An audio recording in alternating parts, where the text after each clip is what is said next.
Then Stacy emailed me the other day, quote, "You were involved with the killing of Charlie. I can't trust anything you have to say. You were caught in lies," unquote. All right, ladies and gentlemen, let me ask you a question. Does every difference or even contradiction between eyewitnesses of a murder automatically mean that number one, someone is lying, and number two, that someone must be also guilty of murder? Does that follow? Now, I'm going to get to the so-called CPR contradiction in just a minute. But first, I know that what I'm going to say on this program, on this show, isn't going to convince anyone who is following a personality rather than the evidence. But hopefully a few of you out there who have sort of drunk the Kool-Aid in that direction hopefully what I say here can help you realize that you're being manipulated. And I'm going to show you how you're being manipulated as this program unfolds.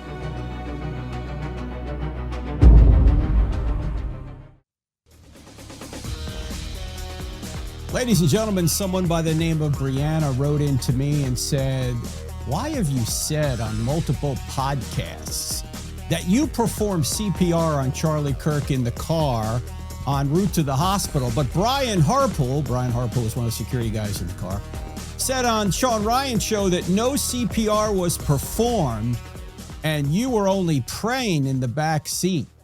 This is kind of rocking me, as I have followed you for many years for your theology, but recently unfollowed with all of these discrepancies in your story. Hope to hear back." Then Stacy emailed me the other day, quote, "You were involved with the killing of Charlie.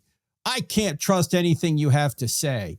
You were caught in lies," unquote. All right, ladies and gentlemen, let me ask you a question. Does every difference or even contradiction between eyewitnesses of a murder automatically mean that number one, someone is lying, and number two, that someone must be also guilty of murder? Does that follow? Do you really think that every disagreement between eyewitnesses means one of them is lying and must be in on the murder? I mean, that is an absolutely bizarre mind virus logic. It doesn't follow. In fact, as we'll unpack a little bit later, eyewitnesses always disagree on the minor details. They agree on what happened overall, but they disagree on minor details. That is to be expected. And I'll unpack that further as we go. But if you were to say that every difference in testimony implicated an eyewitness in the crime they witnessed, who would ever testify? It's ridiculous. This kind of thinking, actually, it's not really thinking, it's feeling, is an attack on our blind justice system that is designed to protect innocent people from being wrongly convicted. When you assume someone is guilty without evidence or without a trial, there is no presumption of innocence. You know that our system is built on innocent until proven guilty. There's no burden of proof. There's no need to collect evidence and to build a case that shows that the person is guilty beyond a reasonable doubt. You just short circuit all that stuff when you start claiming that people who witnessed a murder are somehow implicated in the murder just because they disagree with another witness of the murder. I mean, if you think that's how to treat people involved in this case or any case, let me just be direct. You're extremely naive. You're easily manipulated. You're an irrational person who needs more thinking and less feeling. I'm sorry to be so blunt, but that's just the case. You certainly shouldn't be trusted on a jury. Your hunches, your vibes, your dreams, this is stuff Candace Owens brings out. I had a dream. I just have a vibe. I have a feeling. Your hunches, vibes, dreams, and feelings are not evidence that someone has committed murder. In fact, I got an email this week from someone claiming that some man of God who had some sort of dream or vision told her that, quote, Candace Owens is involved in the murder. And that is why she's made up conspiracies and false accusations to deflect people away from Tyler Robinson. She has and still is instigating people against Erica and TPUSA, unquote. Now, much of what was said in that quote is true, but there was no evidence provided that Candace Owens was involved in the murder. Is it possible? Of course it's possible. Anything's possible. But without evidence, it's just possible. I would never take somebody who just emailed me something and said, this person's involved, has given no evidence, and say, okay, must be true, that person's involved. Anything's possible. But possibilities are not evidence. Now, I'm going to get to the so-called CPR contradiction in just a minute. But first, I know that what I'm going to say on this program, on this show, isn't going to convince anyone who is following a personality rather than the evidence. You ought to be following the evidence, not a personality. Not Candace, not me, not anyone else. You ought to be following the evidence. For people who have their minds made up because everything they see is interpreted to confirm what they want to be true, there's nothing that I'm going to say that's going to change your mind, because no matter what I say, it's going to be confirmation of what you already believe. It's called confirmation bias. And we see this in Candace Owens. For example, no matter what she thinks she sees, Candace always or can always interpret the evidence in such a way that it advances whatever conspiracy theory she's advocating that particular day. You know, and by the way, I'm going to put videos of Candace saying most of what I'm about to tell you in the show notes. We don't have time to play all the clips. We're going to play enough clips today, but I can't play every one of these clips. But you've seen that Candace, on one hand, has said Erica is too emotional. On the other hand, she's not emotional enough. For example, Candace says that Erica can't be CEO because she's too emotional. But then Candace insinuates and actually puts in a tweet that everyone has betrayed Charlie. Anyway, Candace insinuates that Erica is in on the murder because she was too calm talking to her team about their goals about 10 days after the murder. Well, look, is Erica too emotional or is she too calm? Which is it? Well, it depends on what conspiracy theory or claim Candace is peddling that day. If it's Erica ought not be CEO, if that's the claim Candace is making, well, then obviously Erica's too emotional. If it's Erica is complicit in the murder, if that's her theory, then Erica is too calm, see? Because she should have been more emotional if the murder occurred and she had nothing to do with it. So no matter what Erica does, Candace can interpret it to confirm whatever she wants to confirm. You know, Candace has spent multiple weeks focused in on the allegation that no donors heard Charlie appoint Erica as his successor. But not only has TPUSA now released the video clip of him saying that very thing at an event, but Candace admitted earlier that two donors, and they happen to be a couple, do remember him saying that Erica would take over for him and if he were to pass on. But now Candace considers the couple conflicting witnesses because of their various ties to Turning Point. And she thinks the video of Charlie actually saying that must be AI generated. Now, it just goes to show you, she can interpret and reinterpret no matter what evidence you provide in whatever direction she wants to fit whatever claim she wants to make. She can keep moving the goalposts. She can reinterpret evidence to fit whatever conspiracy theory that she's peddling that day. Also, Candace has said that Charlie was shot from the front, and then she said, no, he was shot from behind. Then she said he was shot from below. And now currently, apparently, Charlie was somehow killed by a proximity bomb that killed him.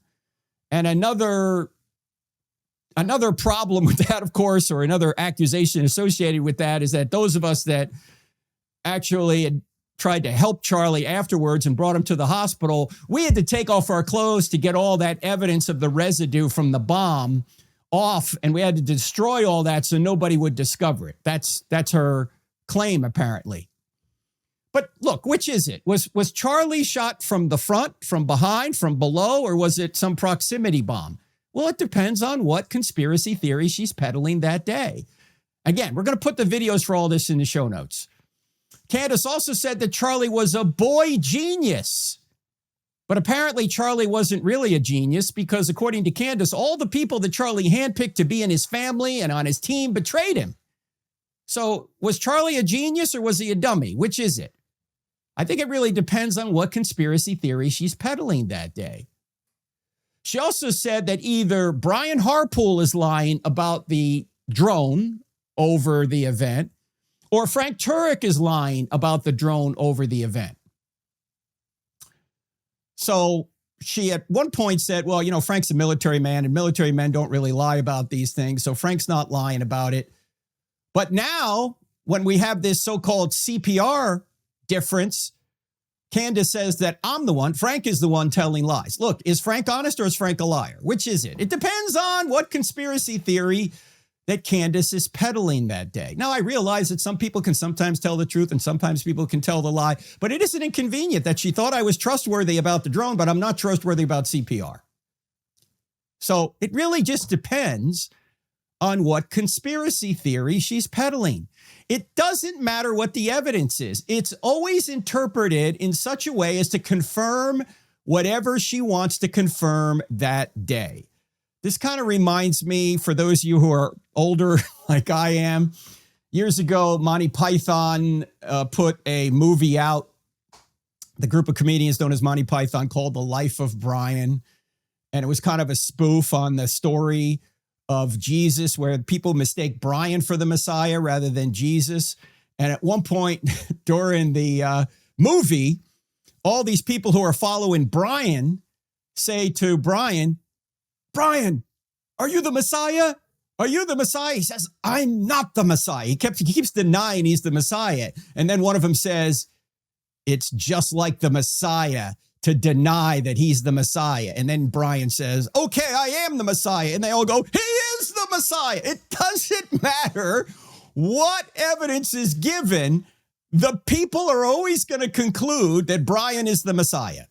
It doesn't matter what evidence is given. Some people who are following Candace right now are just going to conclude that whatever she says is true, regardless of the fact that there's no evidence.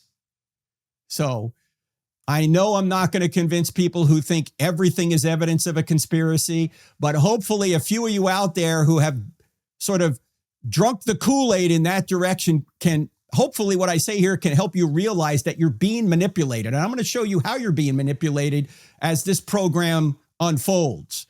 All right, now let's talk about the drones for a minute. I already mentioned this previously on a show several months ago, but the so-called drone contradiction is the fact that when we were driving into Utah Valley University that fateful day, September 10th, Charlie got video on his phone that looked like it was from a drone, looked like it was from above of the crowd that was waiting. We were like an hour out and, you know, wow, look at all these people there. That's when I said to him, Charlie, I don't like this place. There are too many buildings.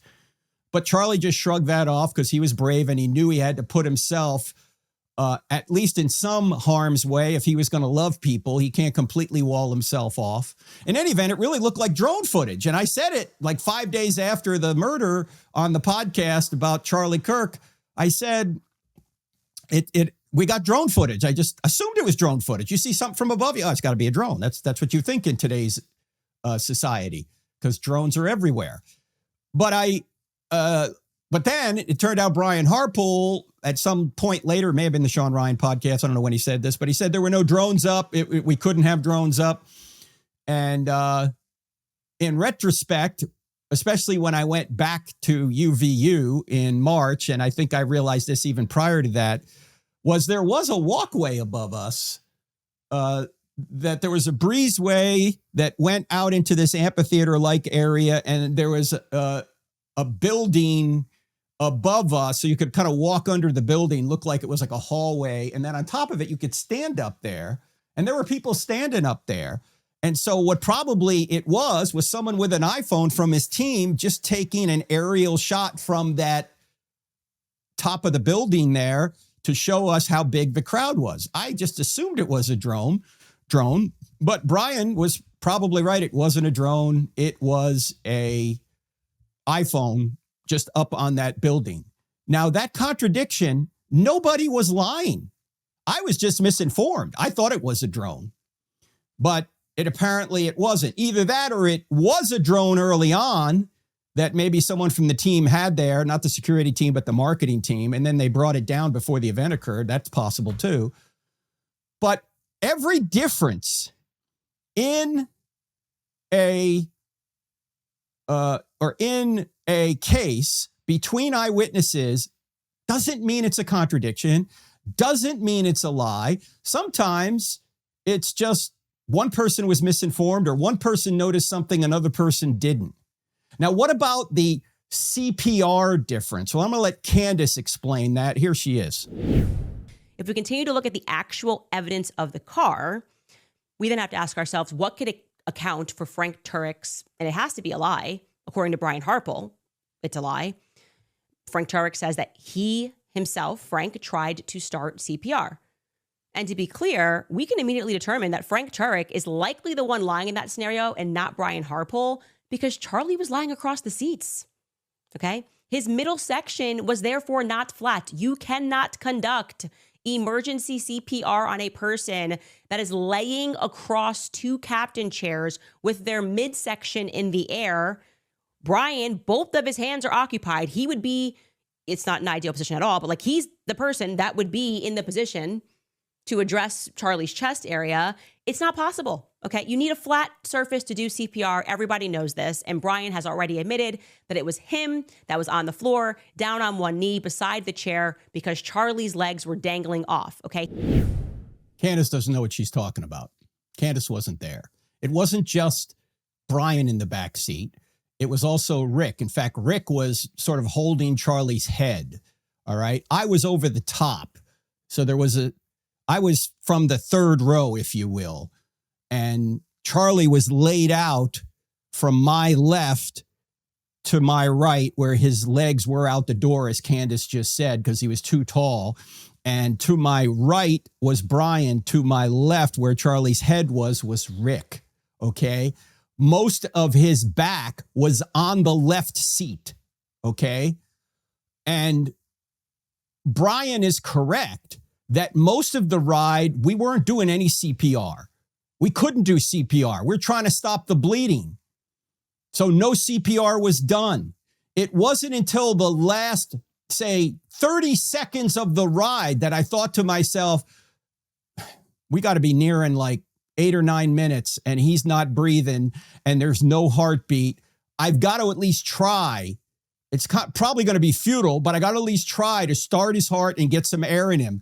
So I tried that for like 20 or 30 seconds at the very end of the ride when we're pulling into the hospital parking lot and we're yanking and banking our way there. Now, it turned out it was futile because he was still bleeding. You can't really do CPR when somebody's still bleeding. Of course, I didn't know any of this at the time. The only thing I'm thinking about is if there's any way he's going to make it, we've got to do something to get air in him. So I tried it for like 20 or 30 seconds, but his eyes were fixed. He wasn't looking at me. He was looking right past me into eternity. Now, if you saw Brian on Sean Ryan's show, he had doll eyes. Yeah, he did have doll eyes. Now, I don't know Brian's history. I don't know if he was in the military or he had combat experience. He probably has. I don't know Brian very well.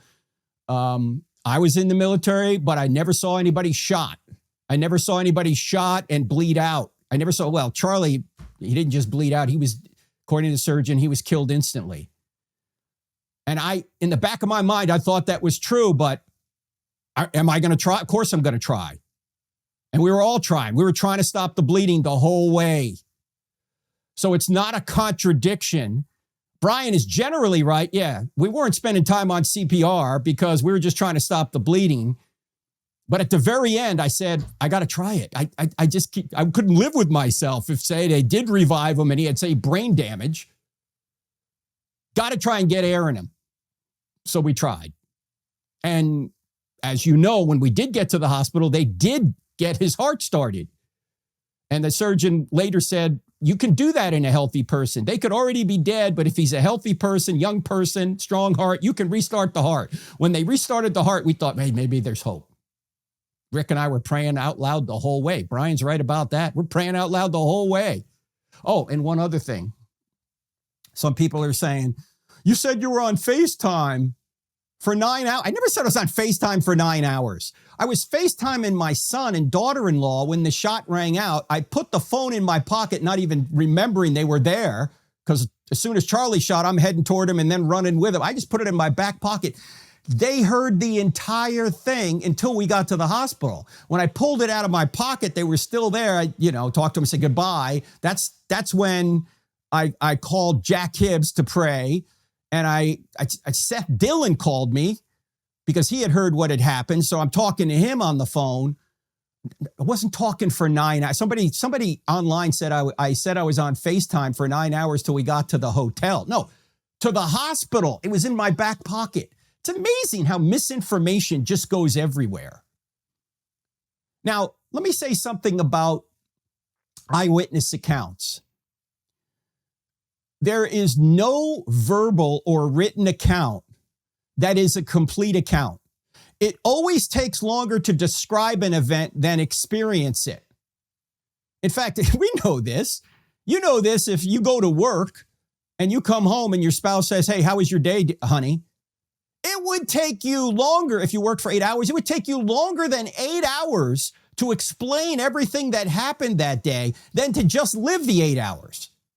It would take you longer to describe even a play in football than it would just to witness the play. This is why every written account and every oral account is fragmentary. It's not complete. And people are going to emphasize different things about an event that they witnessed. They're not going to say exactly the same thing. They may say the same thing essentially about the big event, just like in the New Testament documents. Yeah, there was a resurrection. They may emphasize different details about that resurrection. Who got to the tomb first? How many angels were there? That kind of thing. That doesn't change the main fact that there was a resurrection. Everybody agrees on that. Everybody agrees we were in the car taking Charlie to the hospital. And yeah, we were all trying to stop the bleeding. I mentioned CPR because I was the one trying it the last 20 or 30 seconds of the ride. It's not a contradiction. Right? Now, maybe as we're yanking and banking into the parking lot, Brian was preoccupied thinking or talking to somebody else or whatever, because there was a lot of commotion, as you could imagine. He didn't see me trying for 20 or 30 seconds. Maybe he did. I don't know. In fact, he's got a lawsuit against Candace Owens right now, so I don't think he can even talk about any of this. But someone could call him and ask him if they want to. But it's not a contradiction. We're just emphasizing different details at different times. In fact, eyewitnesses disagree on details for various reasons. That's the mark of authentic eyewitness testimony. They all agree on the essentials. They disagree on the minor details. In fact, disagreeing with others on these minor details can not only be explained, it is to be expected. If you have any judge in a courtroom hear testimony from two eyewitnesses about a given crime, and they give exact word for word testimony about what happened, including every detail, what does that judge immediately assume? Collusion. They got together to get their story straight. No, there's no collusion here. Brian and I, we've hardly talked since it happened. Okay? We may exchange a text or two here or there, but not, we haven't tried to get our story straight, so to speak. We're just telling you what happened from our own perspectives. And no matter what perspective that is, it's going to be fragmentary, and we're going to mention different things that stuck out to us. Now, it's one thing to contradict others. Brian and I appears to have contradicted over this, but in reality, it wasn't a contradiction. He's generally right. Most of the ride, we didn't do any of this. I just tried it at the very end. But that's to be expected. We're going to have these differences. But what if you continue to contradict yourself?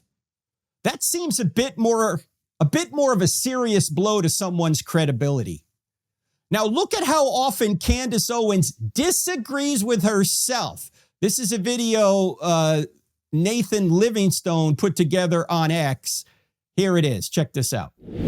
What about his burial? How come we haven't seen anything about his burial? We saw so much and then we saw nothing. And the reason that's like a big hush-hush secret is because Charlie had a Catholic funeral mass and he is buried in a Catholic cemetery. But pre the meeting with Erica, you repeatedly questioned why we weren't being told where Charlie Kirk is buried, or even if he has been buried yet. Did you get those answers? You have the wrong commentator who questioned that. I think that was Milo Yiannopoulos. You've never questioned, you've never asked where Charlie's buried? Nope. Yeah, but if this were on the left and somebody were accusing Charlie Kirk of his wife having murdered him, I assume that you would be talking about it. Is that what Candace is accusing Erica of? Yes. Of murdering her own husband? She's accusing TPUSA insiders and other members of the right wing, including Seth Dillon, of being involved in the murder of Charlie Kirk, yes. It's just, I don't even know how to respond to it because it just never happened. Realizing that nothing in Charlie's life was real. It's just something that keeps me up at night. Just nothing in his life was real. The assassination of Charlie Kirk was something akin to a regicide, right? The assassination of a king to install a new ruler who the king would have never approved of. It's so crazy. She has accused us of lying about Charlie wanting Erica to take over for him if he died. Never happened. And it just so happened that Charlie Kirk kept notebooks and diaries. He was so diligent that he wrote down his succession plan featuring who he wanted to take over for the organization in the event of his untimely death. Like, you know, in the third notebook, he was like, oh, and if I accidentally get shot on campus, here's what you should do. Call Erica. And then after you call Erica, come find this notebook. And if during this process of our imagination, common sense comes on and we're like, oh, but wait, Charlie, wasn't he like a boy genius? He's a pretty bright kid. Wouldn't he have maybe formalize that succession plan outside of like a diary? But no, he wanted to put it in these notebooks. And then the plan was to guilt us, I think, to try to haunt us with the ghost of Charlie's notebooks that we're never going to be allowed to read, but we're supposed to accept that they most definitely read. Like, for sure. Never happened. I knew it was big. I didn't have the players. I certainly didn't suspect Turning Point USA would be, as I believe, involved in a cover-up. And we can talk about what the motives are of that. They could be financial motives. It doesn't necessarily mean they were involved in plotting to kill him. And I've never said that. Cam Higbee is on the payroll of Turning Point USA beginning in August of this year. So in theory, Cam Higbee, who was laughing off the idea of an assassination attempt, is being paid by the very organization that just had its leader assassinated in broad daylight in front of the entire world. It doesn't necessarily mean they were involved in plotting to kill him. And I've never said that. 'Cause I was in this aggrieved stage and I really didn't poke my head up until weeks later when I could stop crying about it every second. Charlie Kirk, my friend, is dead. First, this is fantastic that Preborn is doing this. To remind you guys about Pure Talk. Also reminding you guys about American Financing. Also reminding you guys about GNO Land. Also telling you guys about Just Thrive. You can head over to our website, CandaceOwens.com. You can sign up, buy yourself a hat. I'm not going to stop unless Erica Kirk asks me to stop. We were told that if we said stop, they would stop. And we said stop. And I'll say it again. Please stop. Please stop. Please stop lying. But as soon as she tells me what it is I've lied about, I will cease lying immediately. Well, there appear to be a whole list of lies right there. I mean, ladies and gentlemen, if differences or contradictions make someone untrustworthy, why are you listening to Candace? Now, maybe she can explain all these. Well, please go ahead and explain them all. I'll be very charitable. Explain what you meant. Were all those taken out of context, Candace, or do you just kind of change your tune when you're trying to sell a new conspiracy theory? You just keep moving the goalposts. Look, we understand why people have different viewpoints of an event they witnessed. They may contradict or give a different viewpoint than somebody else who witnessed that same event. But when you keep contradicting yourself over and over again, that can cause us to say, you know, maybe you're not all that trustworthy. Now, some of you are out going to say, oh, no, Candace is just asking questions. Ladies and gentlemen, even if she's just asking questions, questions are not evidence. You know, my friend J. Warner Wallace, the cold case homicide detective who has investigated and solved many cold case homicides, has a book called Cold Case Christianity. And in the book, he talks about this. He says, a presentation is not a piece of evidence. He says, jurors are advised that the words of the attorneys are not considered evidence. Quote, and this is from, he's actually quoting from Section 104 of the Judicial Council of California Criminal Jury Instruction. So every state, and in this case, California, gives the jury certain instructions on how to come to a conclusion based on the evidence they've seen. And what they're about to say here is that questions from anybody, in this case, an attorney in a courtroom, do not constitute evidence. Quote, nothing that the attorneys say is evidence. In their opening statements and closing arguments, the attorneys will discuss the case, but their remarks are not evidence. Their questions are not evidence. Only the witnesses' answers are evidence. The attorney's questions are significant only if they help you understand the witnesses' answers. Do not assume that something is true just because one of the attorneys asks a question that suggests it is true, unquote. Let me put the appropriate name in here. Do not assume that something is true just because Candace Owens asks a question that suggests it is true. And by the way, she's not just asking questions, she's asking complex questions. A complex question is an attempt to get you to accept an assumption that hasn't been proven. Like if I were to say to you, when did you stop abusing drugs? What does that question assume? It's a complex question. It's assuming that you're already doing drugs and you had to stop abusing them.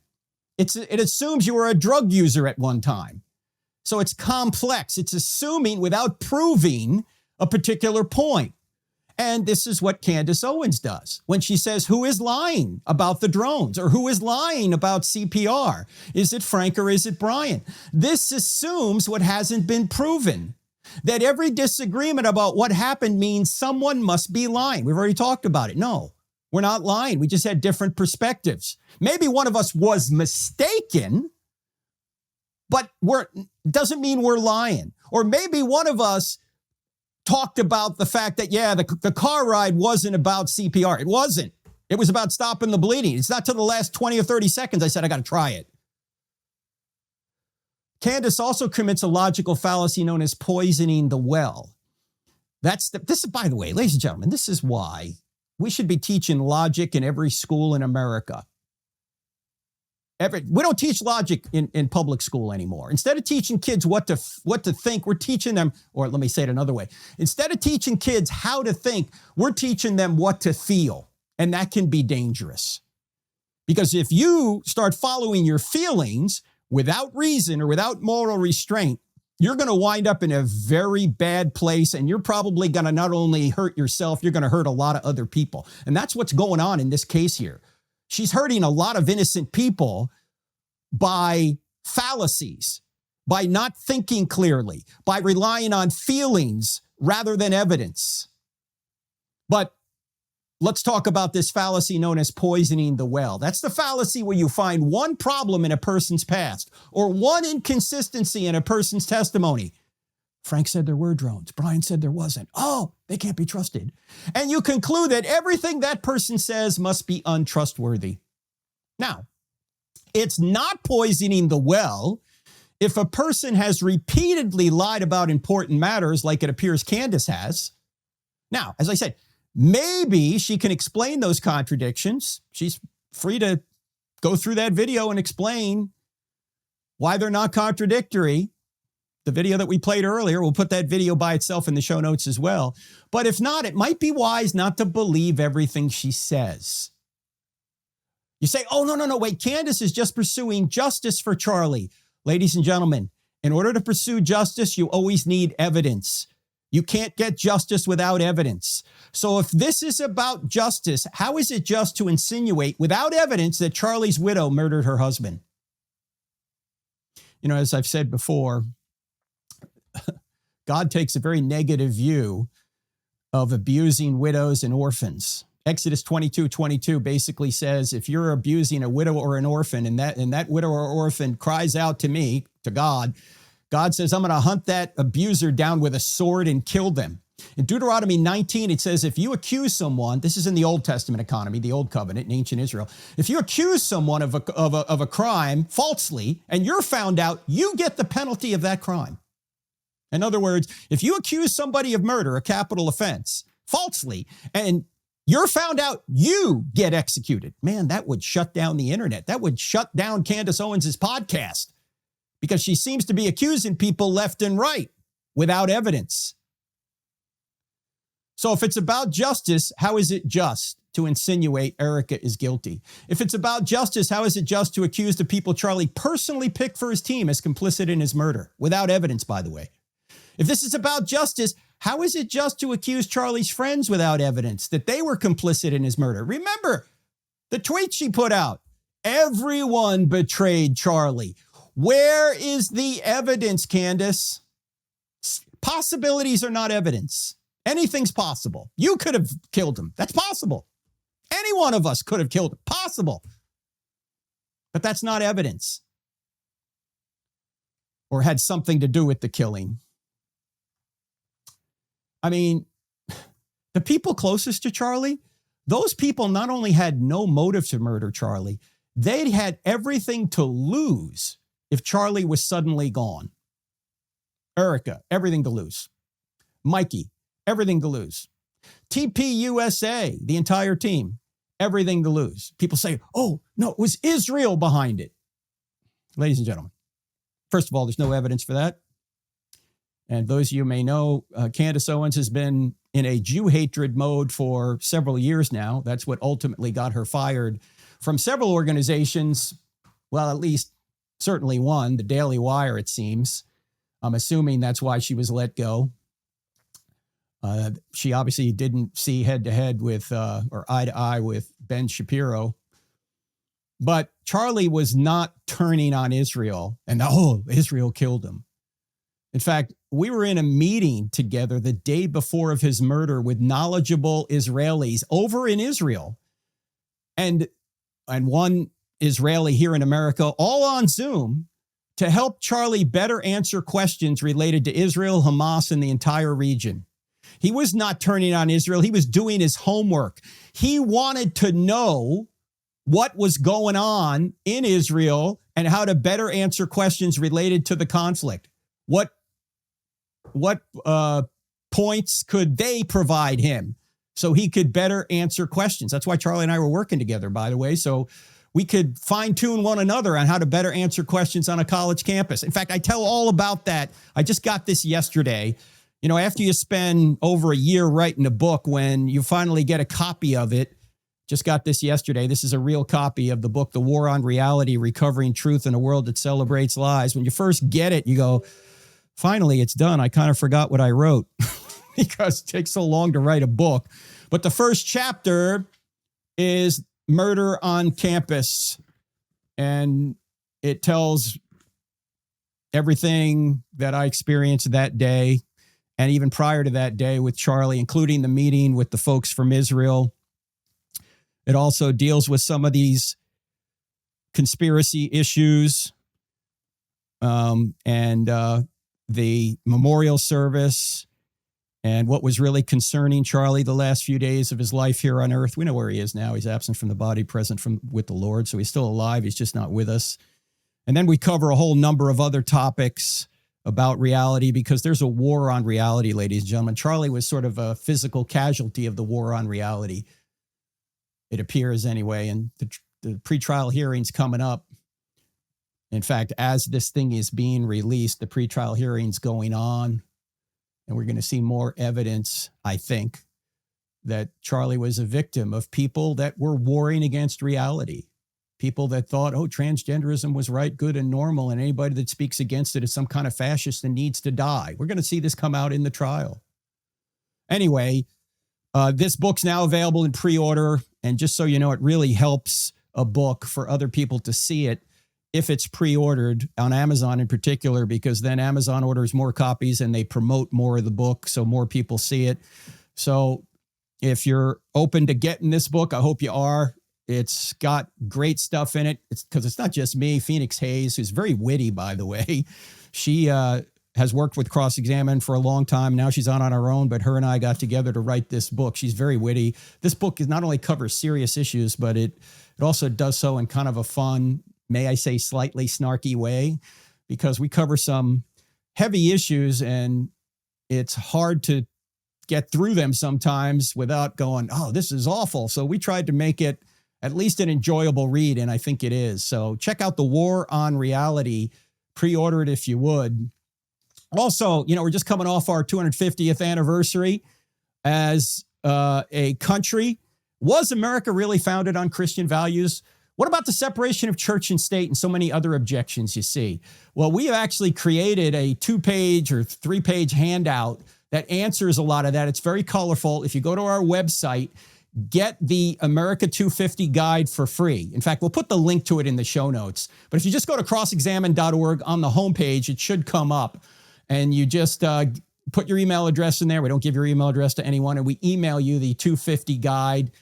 And you're going to want to have it because it'll help you interact with people on the fact that, so many people say, oh, we weren't founded on Christian values. They were all deists and all this nonsense.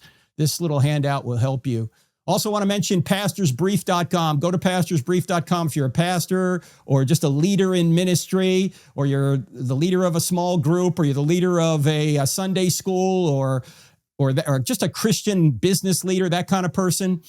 Because we've noticed that Christians are having difficulty answering some difficult cultural issues. And this pastor's brief, we're going to do the work for you. We're going to give you sort of a brief on some of these difficult issues, such as immigration, Islam, Israel, and several others. And then we're going to have time for Q&A. It's not just me. It's Lucas Miles of TPUSA. It's Jason Jimenez of Stand Strong. We're coming together, and we're going to try and help pastors and other Christian leaders. But this is by invitation only. You've got to give us your email address. Again, we do not give your email address to anyone else. We will email you the details. It's coming up in August. If you want to be a part of this live Zoom where we're going to interact on these issues and you can get some handouts that can help you talk about these issues, then go to pastorsbrief.com and sign up. Also, finally, the Bible You Never Knew is about to start. The course, 13 weeks. You've seen some of the videos on YouTube when we first recorded these sessions.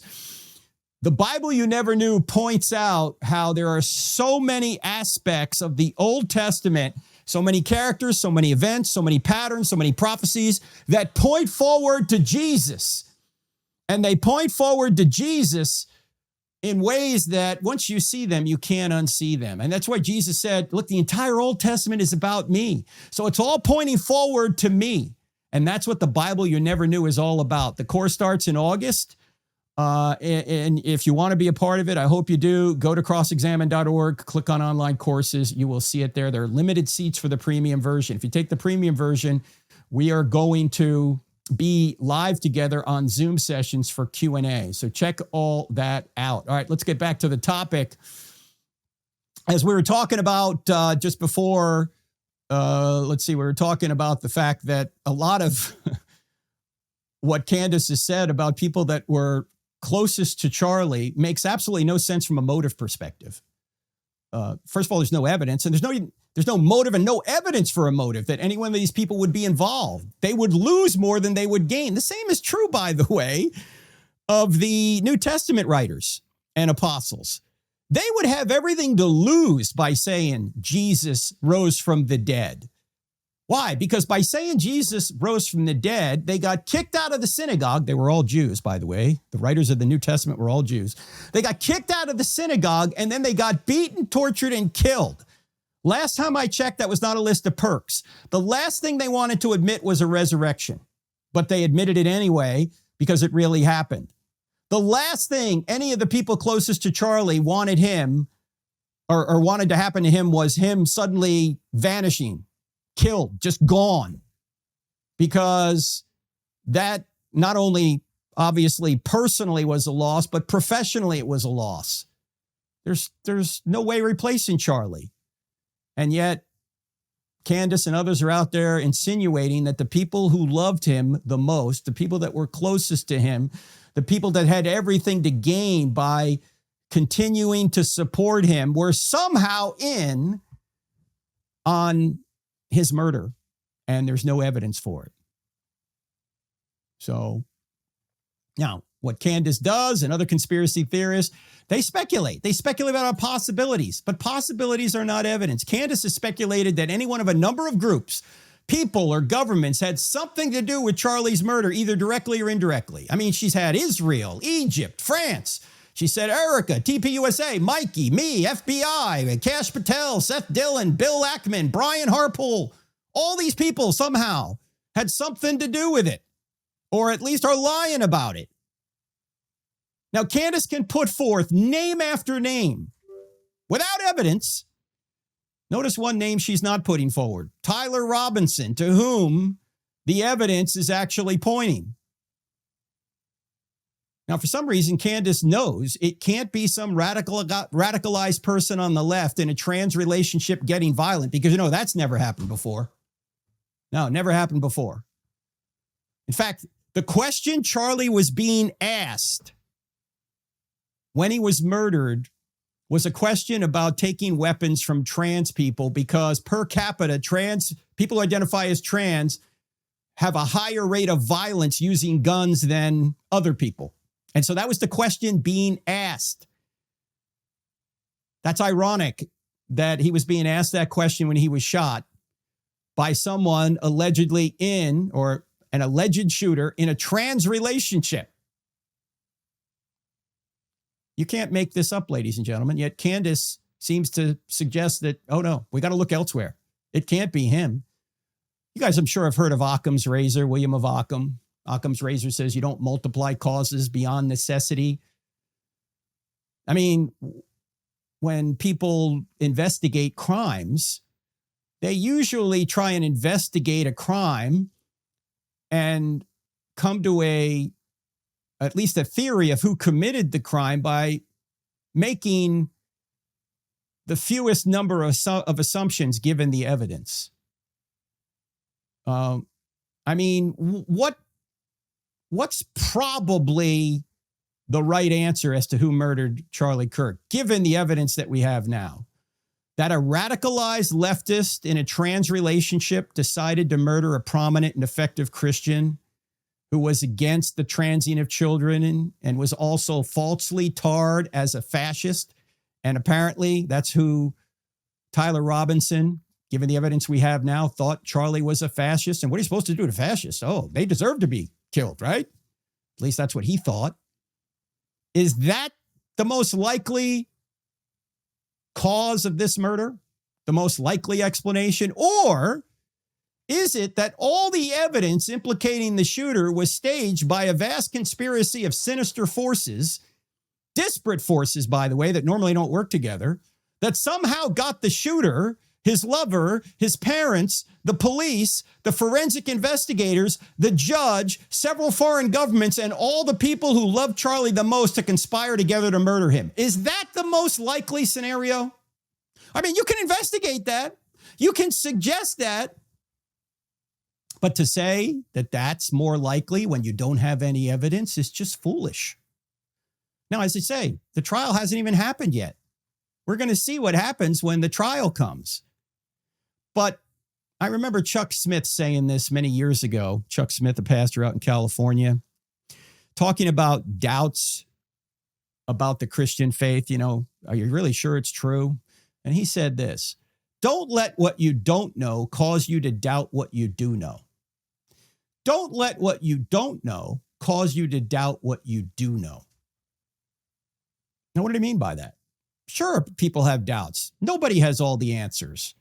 But don't let the doubts that you have about a particular aspect of Christianity cause you to doubt what you do know about other aspects of Christianity.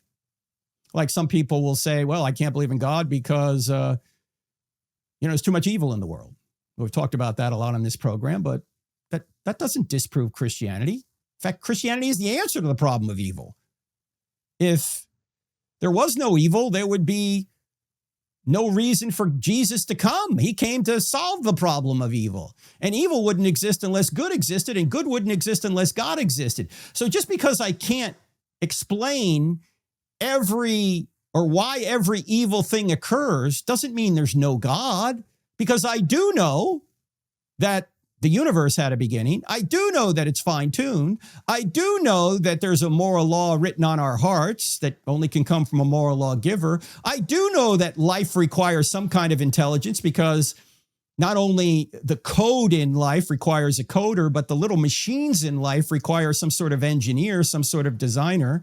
I do know the laws of logic are best explained by a mind, as are the laws of mathematics, and the fact that the universe is mathematically describable points to a being like God. I do know there's really good evidence that Jesus died and rose from the dead, and the people who were closest to him never would have invented this, because by inventing it, they got themselves beaten and tortured and killed for no reason. That these were Jews who never would have invented a Messiah who claimed to be God and rose from the dead after he was crucified on a Roman cross. They never would have invented this. I do know all these things. So even if there are things I don't know, that shouldn't cause me to doubt the things I do know. The same thing appears to me is true in this case. You do know that there's evidence that Tyler Robinson shot Charlie. We have evidence from video. We have evidence from ballistics. We have evidence from his own testimony, from his parents telling him to turn himself in. I mean, do you think if Tyler Robinson had nothing to do with the murder or isn't involved at all, that his parents wouldn't be screaming right now? You got the wrong guy. Would they have turned him in to begin with? Would he be screaming right now? Would the judge keep him in jail right now if there was no evidence that he was the killer, if all this evidence didn't exist? Would the ballistics report, the ballistics report was inconclusive. The ballistics report just said we couldn't definitively say it was that gun. They didn't rule out that gun. They know it was a 30-06. They just couldn't rule it. They couldn't say it was that particular gun because apparently the round was too destroyed. And that's not uncommon, by the way. And we're going to find more out as the hearing. I don't know how much we'll find out in the pretrial hearing, but the trial itself is not until probably February. Yeah, talk about swift justice. It's not happening. So don't let what you don't know cause you to doubt what you do know. If you think this grand conspiracy is more likely than Tyler Robinson, disgruntled as a radicalized leftist, decided to take a shot at Charlie. If you think the conspiracy is more likely, I just don't think you're thinking properly. You don't have any evidence for that.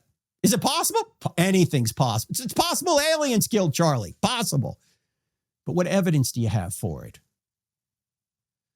A possibility is not evidence for that possibility. Just like I read earlier from the California instructions to juries. Just because someone asks a question or insinuate something, that is not evidence. You need evidence to support the answer to that question or that insinuation or that claim. I mean, the truth is that in Candace's approach, there's no presumption of innocence. There's no burden of proof. There's no proof beyond a reasonable doubt. It's just speculation. And she's making connections that aren't there, manipulating her audience into thinking she's getting really close to solving the case. In fact, she's been doing this since September, all the way through June. She's been getting really close to solving the case. She's stringing you along, ladies and gentlemen. You're being manipulated. Check this out. Getting close to something, keep going. And we are definitively getting closer to what took place on that day. And we are getting closer. I think we're close. We are definitively getting closer. We're getting close. We're getting close. Very close. We're inching ever closer. We are now, I believe, extremely close to solving this thing. as I inch closer and closer to discovering the truth, I've got a feeling about that. We're close. We're getting closer to something, and that something is pretty big. I just sense that we're getting close. I sense that we are getting very close, and we are getting closer, getting very close to something. We're getting closer because we are getting close. We are definitely getting closer, very close. We are very close. We are close. We are dangerously close to something. We are dead close to something. And I think every day we are inching closer. Who killed Charlie Kirk? You know we're getting close. We're inching ever closer. We are inching closer, a little closer to solving the Charlie Kirk murder. And I'm getting very close. And we are getting very close. But I'm getting closer. I'm getting real close. My prayers are with you, Candace. You are close. We are close. And we're getting closer to the truth. We get closer. We are getting close. We are getting very close. Attacks from every possible angle they can think of shows how close you are. But we're getting close to the truth. And we know we're getting close to the truth. Now I'm getting closer. We are getting closer to truth. What are we getting close to? Yeah. That's my question. What are we getting close to? Candace, I feel you are so close to exposing it all. I think we are inching closer. Getting closer. She's been getting closer to September. What have we learned from Candace? What evidence have we gotten from Candace about her conspiracy theories? Now, you're being manipulated, ladies and gentlemen. You think you're getting inside knowledge and that you're smarter than everyone else. And you're just too smart and too insightful to fall for the evidence that the cops and the judge have seen, including the text confession, what the parents of Tyler Robinson did, and what the video shows. There's something far more complicated and conspiratorial going on here. That's what you're on the inside. You're too smart to fall for the obvious. Now, is it possible there's something conspiratorial going on? Yeah, it's possible. That's what a trial's for. But no evidence has been presented for any such conspiracy. Only wild speculation and possibilities. And possibilities are not evidence. You know, Proverbs 18 says this: the words of a gossip are like delicious morsels. They go down into the inner parts of the body, unquote.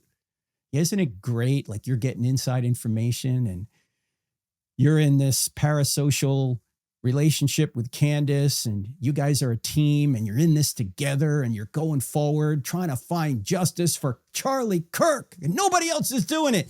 Meanwhile, innocent people are being accused, including Charlie's widow, leading to death threats, ruined reputations, loss of jobs, loss of trust, an increase in conflict. Yeah, I'm not buying it, ladies and gentlemen. You're being manipulated. Jeremy Boring, who at one point hired Candace and later had to fire Candace,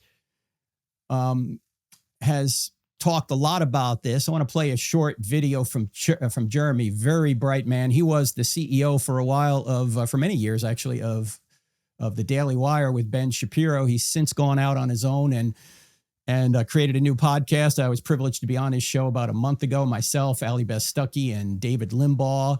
That video we'll put in the show notes as well. Fascinating conversation. He's very bright. Check out this video here from Jeremy. What Candace is doing is evil. It's not edgy. It's not provocative or contrarian. It's evil. It's the deliberate, sustained, monetized infliction of harm on a grieving widow for views and money and personal vendetta. The Apostle Paul in 2 Timothy warned us about people like Candace, calling them, quote, the kind who worm their way into households and captivate gullible women who are weighed down with sins and led astray by various passions, always learning but never coming to a knowledge of the truth. And even more pathetically, in our hyper-feminized age, she's captivating gullible men, too. Now, I don't know Erica Kirk personally. Maybe she's a terrible person. I don't know. Maybe she's a wonderful person.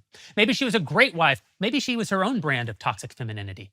Honestly, it's none of my business, and it's none of yours. Yes, she is a public figure, and yes, as the CEO of TPUSA, she deserves scrutiny. But here's the thing. The people currently attacking Erica are not, by and large, criticizing her in her capacity as CEO of TPUSA. They're criticizing her as a person.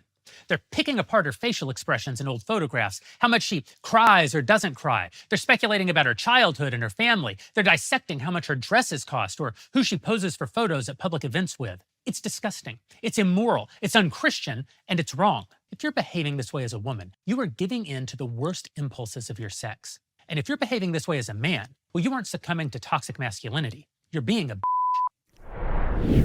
Boom. Jeremy Boring, ladies and gentlemen. Notice how he quoted the scripture, always learning, but never coming to a knowledge of the truth. We're getting closer, ladies and gentlemen. We're getting closer. We're always learning, but never coming to the knowledge of the truth. Ladies and gentlemen, Jesus and the apostles called Satan a murderer, liar, accuser, and slanderer who seeks to steal, kill, and destroy. I want you to notice something, that after the murder on 9/10, we had a wonderful memorial service for Charlie where more people saw the gospel than at any time in history. But since then, what have we had? We've had lies, accusations, and slander seeking to steal, kill, and destroy. And people out there don't believe in the demonic. How could it be more obvious? This is spiritual warfare. This is demonic. Jeremy's right. What she's doing is evil.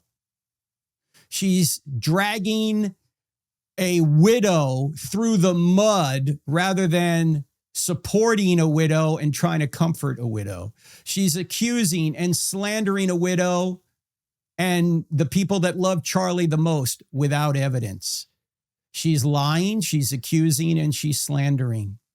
And she wants to destroy. She wants to destroy TPUSA. That's what I think her goal is. Now, maybe I'm wrong about that, but she sure seems to be, by doing what she's doing, trying to drag the reputation, the legacy of TPUSA down. Now, ladies and gentlemen, I'd rather let the guilty go free than to punish the innocent. In fact, it's morally better to suffer evil than to do it. Whether it's intentional or not, Candace is punishing the innocent, while simultaneously making it more difficult to punish the guilty. The best and overwhelming evidence at this point is that Tyler Robinson is guilty. Was he acting alone? Maybe not. Maybe he was. Seems like he was, but maybe not. We'll find that out in the trial. And of course, he's presumed innocent until proven guilty. But it's difficult to get an unbiased jury when you're doing what Candace is doing. When you are confusing so many people, manipulating so many people, always learning but never coming to a knowledge of the truth. Lies, throwing lies, slander, and accusations around without evidence. And claiming people are involved who had every motive to not be involved, every motive to keep Charlie alive because they loved Charlie. And Charlie actually helped them do what they wanted to do with their lives. So as I'm recording this, it's July 3rd. So by the time this airs, the pretrial hearing will be underway.